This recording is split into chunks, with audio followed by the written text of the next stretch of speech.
हम लोग आधुनिक भारत पढ़ रहे हैं। हम लोग क्या पढ़ रहे हैं? आधुनिक भारत। आधुनिक भारत में हम लोग उत्तरवर्ती मुगल शासक, पहला चैप्टर मेरा कंप्लीट हो चुका है। फिर दूसरा चैप्टर था भारत में यूरोपीय कंपनियों का प्रवेश, और अंग्रेजी कंपनी ने बाकी यूरोपीय कंपनी को कैसे पराजित किया वो मैं पढ़ा चुका हूँ। थर्ड जो चैप्टर है वह यह है कि 18वीं शताब्दी पर मुगल साम्राज्य के कब्र पर जो राज्य पनपे, उन राज्यों को अंग्रेजों ने कैसे जीता, जैसे मराठा हुआ, बंगाल हुआ, उसी बहुत मराठा, बंगाल, ये सब हम लोग पढ़ चुके हैं। अवध कैसे मिलाया गया। अब आज हम लोग पढ़ेंगे मैसूर राज्य के बारे में कि अंग्रेजों ने मैसूर राज्य को कैसे जीता। अंग्रेजों ने मैसूर राज्य को कैसे जीता, क्योंकि दक्षिण भारत का यह इंपॉर्टेंट अध्याय है। दक्षिण भारत में अगर देखा जाए तो कर्नाटक का राज्य है, निजाम का राज्य है क्या, और मैसूर का राज्य, सॉरी, निजाम और मराठा। और दक्षिण भारत में मद्रास में कौन है? अंग्रेज हैं। ये इतने पावर है दक्षिण भारत में। एक मैसूर, 2, 3, 4, 5 पावर है दक्षिण भारत में। दक्षिण मैसूर पढ़ाने से पहले मैं चाह रहा हूं कि 2-3 पॉइंट मैं क्लियर कर दूं। पहला पॉइंट, जब एक थे ल्यूक स्क्रॉप्टन। ल्यूक स्क्रॉप्टन ब्रिटिश रेजिडेंट थे। ल्यूक स्क्रॉप्टन कौन थे? ब्रिटिश रेजिडेंट थे। जब मैंने प्लासी का युद्ध बताया था, प्लासी का युद्ध जो बंगाल जीता गया था 23 जून 1757 को, तो ल्यूक स्क्रॉप्टन को जो है लॉर्ड क्लाइव ने, जो बंगाल का उस समय गवर्नर था, उसने ल्यूक स्क्रॉप्टन को ब्रिटिश रेजिडेंट, बंगाल की जो राजधानी थी मुर्शिदाबाद, वहाँ ब्रिटिश रेजिडेंट नियुक्त किया था। ल्यूक स्क्रॉप्टन ब्रिटिश रेजिडेंट थे जो मुर्शिदाबाद दरबार में लॉर्ड क्लाइव के द्वारा नियुक्त किया गया था। पहला पॉइंट। दूसरा पॉइंट, खुर्दा की लड़ाई एक इंपॉर्टेंट लड़ाई थी, और खुर्दा की लड़ाई हुई थी 1795 में, 1795 में, निजाम और मराठा के बीच में। दक्षिण भारत में निजाम और मराठा के बीच काफ़ी लड़ाई होता था। उसी में एक लड़ाई हुआ था, खुर्दा की लड़ाई। इस लड़ाई में मराठा जीत गए थे, निजाम हार गए थे। बार बार निजाम ही हारते थे, कोई पहली बात नहीं है। और चूंकि उत्तर प्रदेश लोक सेवा आयोग में ऐसी कभी कभी ये सब डिफ क्वेश्चन पूछ लेता है, तो खुर्दा की लड़ाई याद रखिएगा, एक दूसरा पॉइंट हुआ। और तीसरा पॉइंट यह कि मैंने बताया था कि मराठा को 1818 में ब्रिटिश ने जीत लिया। 1818 में ब्रिटिश ने जीत लिया। लॉर्ड हेस्टिंग्स उस समय गवर्नर जनरल थे।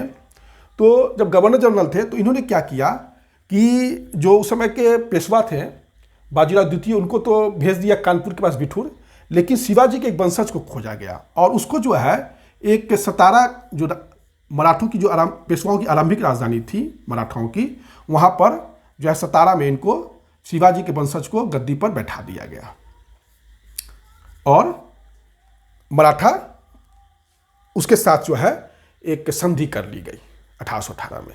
ये थोड़ा सा ध्यान में रखिएगा, जिसको लाल डलहौजी सतारा को मिलाता है बाद में। अभी यह ब्रिटिश साम्राज्य मिलाया नहीं गया है। 1818 में सहायक संधि के द्वारा इसको जो है सतारा को ब्रिटिश नियंत्रण में ले लिया गया, मिलाया नहीं गया। मिलाता कौन है? लॉर्ड डलहौजी सतारा को। ठीक। बाकी जो क्षेत्र है वो मराठा का जो क्षेत्र है उसको ब्रिटिश से बंबई प्रेसिडेंसी मिला लिया जाता है, लेकिन सतारा का छोटा सा राज शिवाजी को दे दिया जाए, शिवाजी के वंशज को दे दिया जाता है 1818 में। ये 3 पॉइंट मैं चाह रहा था कि मैसूर पढ़ाने से पहले मैं आपको बता दूं। अब हम लोग आते हैं मैसूर पर। अब हम लोग कहाँ पढ़ाएंगे? मैसूर। देखिए, मैसूर राज्य जो था, जब मध्यकालीन भारत हम लोग पढ़ेंगे तो एक विजयनगर साम्राज्य था। विजयनगर साम्राज्य 1565 एडी में एक युद्ध हुआ था। उस युद्ध का नाम था तालीकोटा का युद्ध, या राक्षसी टंगरी की युद्ध, या बन्नी हट्टी की लड़ाई। तीनों नाम है, एक ही युद्ध हुआ था। तालीकोटा, बन्नी हट्टी, ये राक्षसी टंगरी 1565 में हुआ था। इस युद्ध में विजयनगर साम्राज्य बुरी तरह पराजित हुआ था। लेकिन एक आप कह सकते हैं कि उस साम्राज्य के अवशेष पर एक मैसूर राज्य का उदय हुआ। उस साम्राज्य के अवशेष पर मैसूर राज्य का उदय हुआ। क्लियर? मैसूर राज्य का उदय हुआ, और यह जो था आप कह सकते हैं कि एक धनी सूबा था। एक धनी सूबा था दक्षिण भारत में। मैंने आपसे कुछ देर पहले एक चर्चा किया था कि दक्षिण भारत में निजाम भी थे, मराठा भी थे और कर्नाटक भी थे, और इधर मद्रास में अंग्रेज थे। मद्रास में कौन थे? अंग्रेज थे।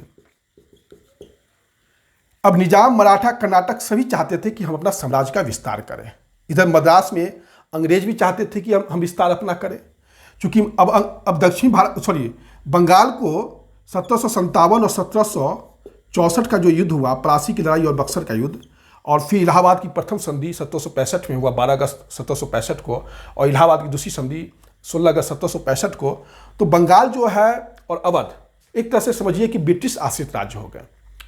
अब बंगाल जीतने के बाद और अवध को आश्रित बना लेने के बाद अंग्रेजों का कॉन्फिडेंस काफ़ी हाई हो गया था। अब मद्रास, अब दक्षिण भारत में विस्तार करना बहुत जरूरी था, और मतलब कहने का अर्थ कि सारी शक्तियां दक्षिण भारत में अपना अब विस्तार करने में लग गई थी। अब ये मैसूर राज्य के बारे में थोड़ा सा जान लीजिए। हाँ, मैसूर राज्य तो यहाँ पर एक वाडियार वंश का राजा था, वाडियार वंश था, और यहाँ पर चिक्का कृष्णराज थे। कौन थे? चिक्का कृष्णराज का राजा थे। लेकिन वास्तविक सत्ता इनके दो मंत्री थे, नंजराज और देवराज।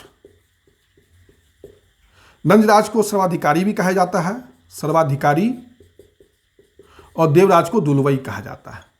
दोनों जो है, चिक्का कृष्णराज राजा थे, लेकिन मंत्री जो थे नंजराज और देवराज, जो नंजराज को सर्वाधिकारी कहा जाता था और देवराज को दुलवई कहा जाता था, वास्तविक सत्ता इन्हीं के हाथ में थी। चिक्का कृष्णराज जो था वो नाम मात्र का कठपुतली राजा था, और इसकी स्थिति आप यह इस तरीके से समझिए कि ये नाम मात्र का स्वाधीन है, कमजोर स्वाधीन था, मतलब कमजोर स्वाधीन नहीं होता है, ज़्यादा मजबूत नहीं था ये।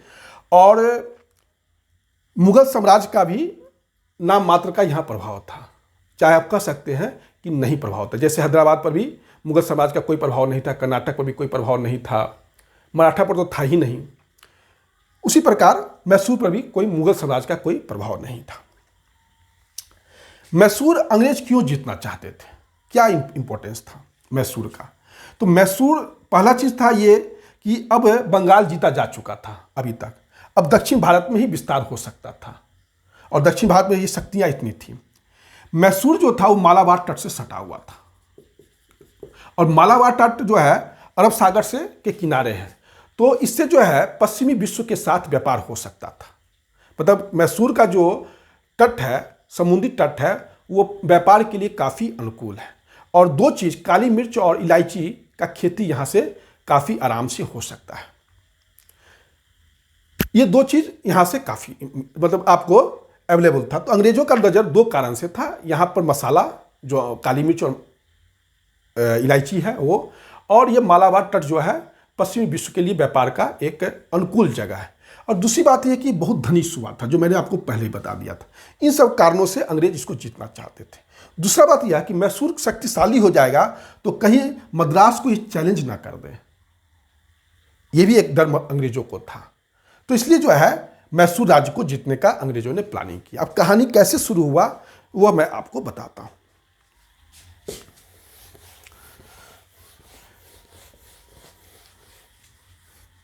1720 एडी में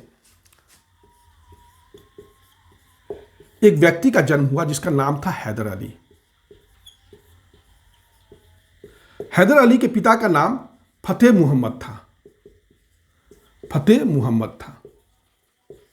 इसके पिता भी सैनिक थे और इसमें बेटा में भी सैनिक प्रतिभा स्वाभाविक रूप से आ गया था। हैदर अली और उसके पिता का नाम फतेह मुहम्मद था। हैदर अली को सैनिक प्रतिभा इतना था कि मुगल शासक ने इसके सीरा का सूबेदार बना दिया था। सीरा का सूबेदार बना दिया था।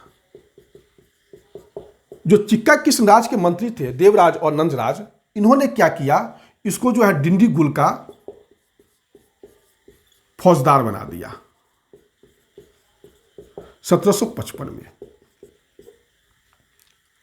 चूंकि सैनिक प्रतिभा था ही, इसने एक काम किया कि फ्रांसीसी पद्धति में डिंडीगुल में एक शस्त्रागार का स्थापना किया। इसको इंपोर्टेंट परीक्षा में पूछा जाता है कि हैदर अली ने कहाँ पर यूरोपीय पद्धति भी पूछ सकता है, फ्रांसीसी पद्धति भी पूछ सकता है। कहाँ पर जो है एक शस्त्रागार का स्थापना किया था, तो डिंडीगुल में ही किया था। और इसमें इसकी जो है दिन प्रतिदिन जो है इसका नियंत्रण बढ़ता जा रहा था। और इधर जो है नंजराज और देवराज की स्थिति काफ़ी खराब होती जा रही थी। एक तो उसने राजा को कठपुतली बना दिया था, दूसरा मराठा निरंतर जो है मैसूर पर आक्रमण करते थे और मैसूर हार जाता था। इससे मैसूर की वित्तीय हालत बहुत खराब हो गई थी और नंजराज और देवराज के प्रति लोगों में, मैसूर की जनता में आक्रोश आ गया था। और इसी स्थिति का हैदर अली ने फायदा उठाया और 1761 ईस्वी में जो है मैसूर की गद्दी पर कब्जा कर लिया। और इसका विरोध वहाँ की राजमाता ने भी नहीं किया, वो भी चाह रही थी कि ऐसा ही हो, क्योंकि यह दोनों जो है बेकार का आदमी, नंजराज और कृष्णराज बेकार का आदमी है। इसने सबसे पहला क्या काम किया कि राजधानी जो मैसूर था उसको ले गया श्रीरंगपट्टनम। हैदर अली ने राजधानी कहाँ ले गया? श्रीरंगपट्टनम। और चूंकि ये पढ़ा लिखा व्यक्ति नहीं था, तो एक खंडराव नामक एक ब्राह्मण था, उसको अपना परामर्श नियुक्त कर लिया। ठीक, खंडराव नामक एक ब्राह्मण को अपना, खंडेल राव नामक एक ब्राह्मण को अपना परामर्श नियुक्त कर लिया। यहां तक कोई मेरे ख्याल से दिक्कत नहीं होना चाहिए। शीघ्र ही इसने क्या किया, हैदर अली चूंकि सैनिक प्रतिभा था ही, इसने शीघ्र ही क्या किया, अपना साम्राज्य विस्तार शुरू कर दिया। बूंदी, सुंदा, कनाड़ा, वायनाड आदि क्षेत्रों को ही जीतना शुरू कर दिया।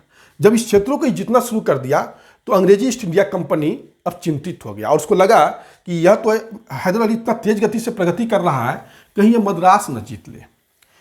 अब उस समय अंग्रेजी ईस्ट इंडिया कंपनी के गवर्नर जनरल थे जॉर्ज वेरलास्ट। कौन थे? जॉर्ज वेरलास्ट।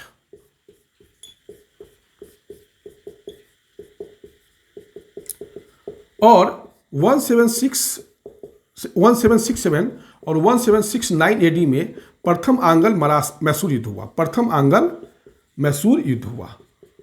इस समय गवर्नर जनरल कौन थे? जॉर्ज वेरलास्ट थे। 1767-1769 एडी में प्रथम आंग्ल मैसूर युद्ध हुआ और हैदर अली ने जो है काफ़ी तेज गति से प्रगति किया और मद्रास पर कब्जा कर लिया। इस युद्ध में दक्षिण भारत की सभी शक्तियों ने, या निजाम हो, मराठा हो या कर्नाटक हो, सभी ने अंग्रेजों का साथ दिया। फिर भी हैदर अली अंग्रेजों को पराजित किया और मद्रास तक खदेड़ दिया। अगर आपसे पूछ लिया जाए कि दक्षिण भारत के वो एकमात्र व्यक्ति कौन है जिसने अंग्रेजों को पराजित किया, तो हैदर अली है। हैदर अली ने ही सबसे पहले अंग्रेजों को घुटना टेकवाया। याद रखिएगा, परीक्षा में पूछा जा सकता है। अगर अंग्रेजों का दक्षिण भारत में सबसे ज़्यादा विरोध करने वाले मराठा थे, तो व्यक्ति के रूप में हैदर अली था। हैदर अली ने सबसे पहले अंग्रेजों को हराया था, याद रखिएगा। और प्रथम आंग्ल मैसूर युद्ध में मद्रास की संधि हुई। अंग्रेजों को अपमानजनक संधि स्वीकार करना पड़ा मद्रास की, और आप तिरस्कारपूर्ण संधि भी कहिए, अपमानजनक भी कहिए, जो कहना है कह लीजिए। और फिर इस संधि के द्वारा मद्रास अंग्रेजों को वापस कर दिया गया। जो सैनिक एक दूसरे के कैदी बन गए थे उनको वापस कर लिया गया। यह हो गया यहां तक का कहानी। दूसरा चीज है, अब आते हैं गवर्नर बनकर, उनका नाम है आपका वारेन हेस्टिंग्स। 1780-84 में जो है द्वितीय आंग्ल मैसूर युद्ध शुरू होता है। 1780 से लेकर 1784 तक द्वितीय आंग्ल मैसूर युद्ध शुरू होता है और वारेन हेस्टिंग्स जो है आते ही सबसे पहले क्या करता है कि माहे पर अधिकार कर लेता है। अब ये माहे जो है, आप देखिएगा, मालाबार तट पर अवस्थित है माहे, और ये समुद्री पत्तन है और इस पर फ्रांसीसी नियंत्रण था। और ये हैदर अली के दोस्त फ्रांस का यहाँ पर कब्जा था। हैदर अली के जो मित्र राज्य थे उस पर उसका कब्जा था माहे का। अंग्रेजों ने माहे पर कब्जा कर लिया। तो कहने का ये कि अंग्रेजों ने फ्रांसीसी बस्ती माहे पर अधिकार नहीं किया था, इनडायरेक्टली वह हैदर अली को ललकारा था। और वारेन हेस्टिंग्स ने युद्ध की पूरी तैयारी कर ली थी। उसने निजाम को गुंटूर का क्षेत्र दे दिया था। दूसरा चीज़ इंपॉर्टेंट बात यह है कि जब 1767-69 में पहला जो आंग्ल मैसूर युद्ध हुआ तो मद्रास की संधि हुई थी, और मद्रास की संधि में यह कहा गया था कि जब भी कोई तीसरी शक्ति किसी पर आक्रमण करेगा तो दोनों मिलकर साथ देंगे। लेकिन जब मराठों ने 1771 एडी में हैदर अली को पराजित किया तो अंग्रेजों ने साथ नहीं दिया। तो यह भी एक बहुत बड़ा कारण था द्वितीय आंग्ल मैसूर युद्ध का। अंग्रेजों ने हैदर अली को साथ नहीं दिया था जब मराठों ने 1771 एडी में हैदर अली पर आक्रमण किया था, और दूसरा वारेन हेस्टिंग्स ने माहे पर अधिकार कर लिया। अब लड़ाई जबरदस्त शुरू हो गई और हैदर अली ने वीरता का पूर्वक परिचय दिया। मद्रास अंग्रेजों को बचाना बहुत मुश्किल पड़ रहा था, लेकिन हुआ यह कि आयरकूट थे। कौन थे? आयरकूट थे। और पोर्टो नोवो का युद्ध हुआ। पोर्टो नोवो का युद्ध हुआ। हैदर अली को पराजित करके जो है पराजित कर दिया गया जुलाई 1781 में इसने, और मद्रास बचा लिया गया। लेकिन दुर्भाग्य यह था कि 1782 AD में, दिसंबर 1782 AD में हैदर अली की मृत्यु हो गई। अब कमान कौन संभालता है? तो इसका बेटा संभालता है। उसका नाम क्या है? टीपू सुल्तान। इसका बेटा टीपू सुल्तान संभालता है।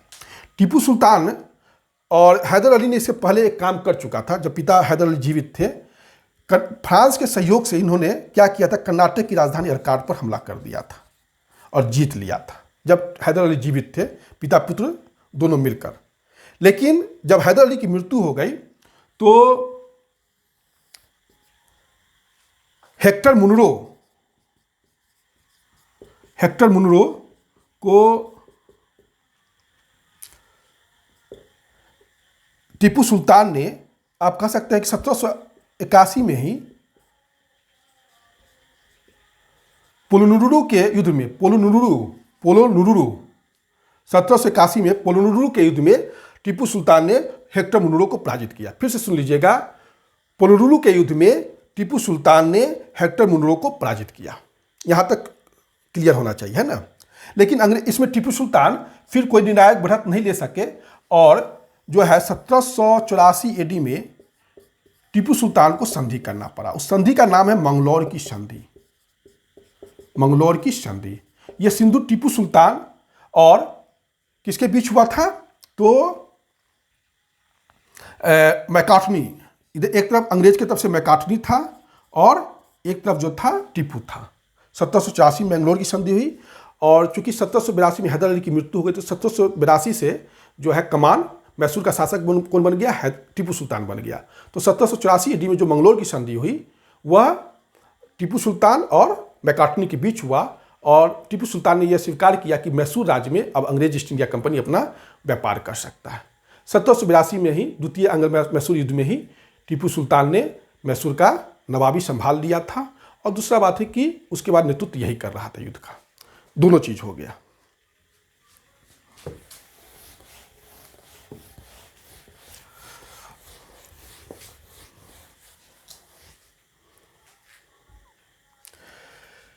तीसरा अंगल में मैसूर युद्ध 1790 से लेकर 1792 तक। इस समय कॉर्नवालिस बनकर गवर्नर बनकर आया था। कॉर्नवालिस, ठीक।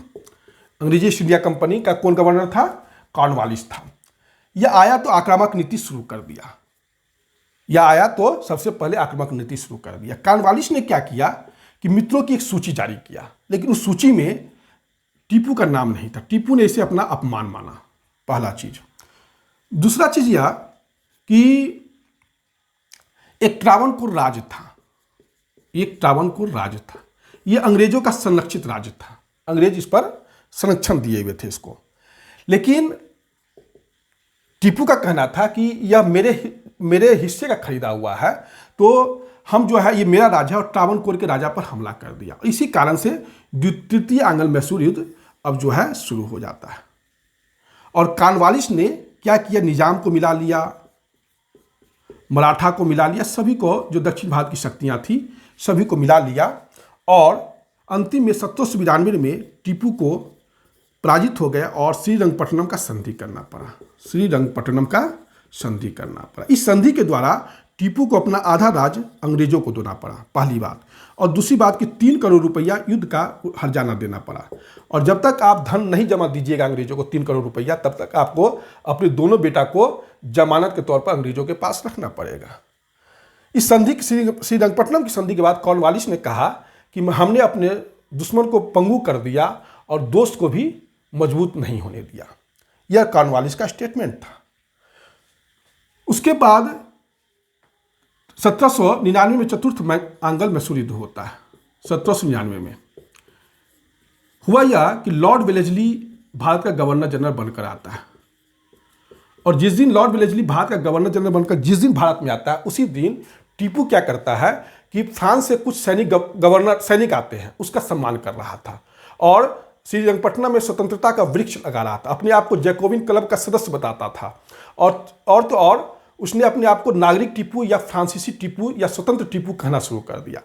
तो इससे जो है लॉर्ड वेलेस्ली जो है काफ़ी जो है एक तो आक्रामक व्यक्ति था और टीपू के इस व्यवहार से वो नाखुश था, क्योंकि वो फ्रांस से उसका नज़दीकी बढ़ रहा था। और इस समय फ्रांस का जो नेपोलियन था उसका भी आक्रमण का भय भारत पर बढ़ रहा था। इन सब कारणों से टीपू वेलेस्ली चाहता था, जो गवर्नर जनरल था, वो चाहता था कि मैसूर को जीत ही लिया जाए, मैसूर को अब मतलब नाम मात्र नहीं रहने दिया जाए, सहायक संधि के लिए विवश किया जाए इसको। तो फिर जो है 4 मई 1799 को जो है श्रीरंगपट्टनम का जो मैदान में चाहे किला का द्वार पर टीपू मारा गया और जो है लॉर्ड वेलेस्ली जीत गया। इसमें लॉर्ड वेलेस्ली थे, हेस्टिंग्स भी थे, ये सब जो थे सेनानायक थे। 4 मई 1799 को जो है मैसूर को जो है श्रीरंगपट्टनम के मैदान में टीपू सुल्तान मारा गया। और मैसूर का जो राज्य था, शिवाजी का जो मैसूर का जो वाडियार वंश का राजा था, उसी के वंशज को खोजा गया, जो चिक्का कृष्णराज के वंशज थे वाडियार वंश के, उनका नाम था कृष्णराज। ये 2 वर्ष का बालक था और इसके साथ लॉर्ड वेलेस्ली ने सहायक संधि किया 1799 में और इसको मैसूर को आश्रित राज्य बना लिया अंग्रेजों का। 1834 एडी में भारत का गवर्नर जनरल बनकर आते हैं लॉर्ड विलियम बेंटिंग और इसको मैसूर को कुशासन का आरोप लगाकर जो है मैसूर को ब्रिटिश साम्राज्य में मिला लेते हैं। क्लियर। लॉर्ड वेलेस्ली सहायक संधि सिर्फ करता है मैसूर के साथ 1799 में, लेकिन मिलाता कौन है? तो लॉर्ड विलियम बेंटिंग कुशासन का आरोप लगाता है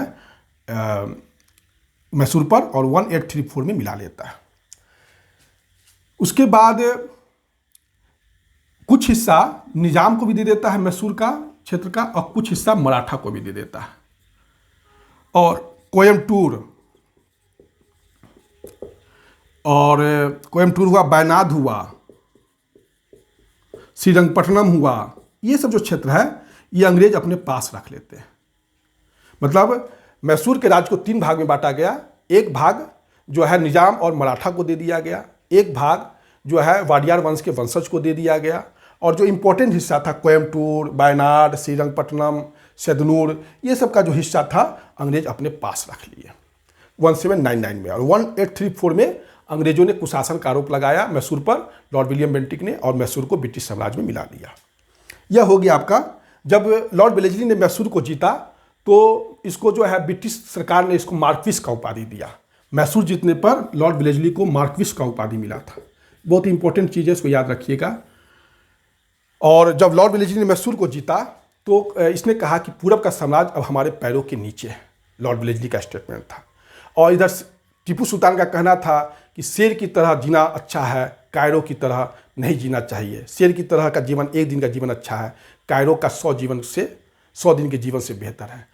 टीपू सुल्तान ने साथ में यह भी कह दिया कि मैं जो हूँ अंग्रेज़ों के पेंशन पर नहीं जीना चाहता हूँ, मैं काफिरों के पेंशन पर नहीं जीऊँगा, मैं मर जाना पसंद करूँगा। टीपू सुल्तान रियली ही जो है एक कह सकते हैं कि नवीन विचारों वाला व्यक्ति था। टीपू सुल्तान कैसा व्यक्ति था? नवीन विचारों वाला व्यक्ति था। थॉमस मुनरो ने टीपू सुल्तान के बारे में एक स्टेटमेंट दिया। थॉमस मुनरो ने टीपू सुल्तान के बारे में एक स्टेटमेंट दिया कि टीपू सुल्तान नवीन विचारों वाला व्यक्ति था लेकिन इसकी आत्मा अशांत थी। बात को समझिएगा। थॉमस मुनरो टीपू सुल्तान के बारे में कहता है कि यह नवीन विचारों वाला व्यक्ति था लेकिन इसकी आत्मा अशांत थी। टीपू सुल्तान का जन्म कोलार में हुआ था और पिता का नाम बताने की जरूरत नहीं है। 1750 में इसका जन्म हुआ था और 4 मई 1799 की इसकी श्रीरंगपट्टनम के किला पर, जो राजभवन का जो किला है, वहीं पर इसकी मृत्यु हो गई। यह 1782 में मैसूर का राजा बना और 1787 में यह मैसूर का बादशाह अपने आप को घोषित कर दिया। इसने जो श्रृंगेरी का शारदा मंदिर था उसको जो है जो मराठा जो हमला कर दिए थे, तोड़ दिए थे 1791 में, इसको बनवाया था इसने, श्रृंगेरी के शारदा मंदिर को। इसके राजमहल से कुछ दूर पर ही 100 गज की दूरी पर ही एक इम्पॉर्टेंट मंदिर था, रंगनाथ का मंदिर है जिसको कहते हैं। उस मंदिर, वह भी मंदिर को इसने सुरक्षित रखा। मैंने कहने का अर्थ कि यह धार्मिक सहिष्णु व्यक्ति था, यह नहीं था कि धार्मिक रूप से यह असहिष्णु व्यक्ति था। इसके दरबार में कृष्णराज नामक हिंदू एक इम्पोर्टेंट पद पर रहते थे। इसने फ्रांस से एक सैनिक को बुलाया था, लेफ्टिनेंट को बुलाया था। उसका नाम था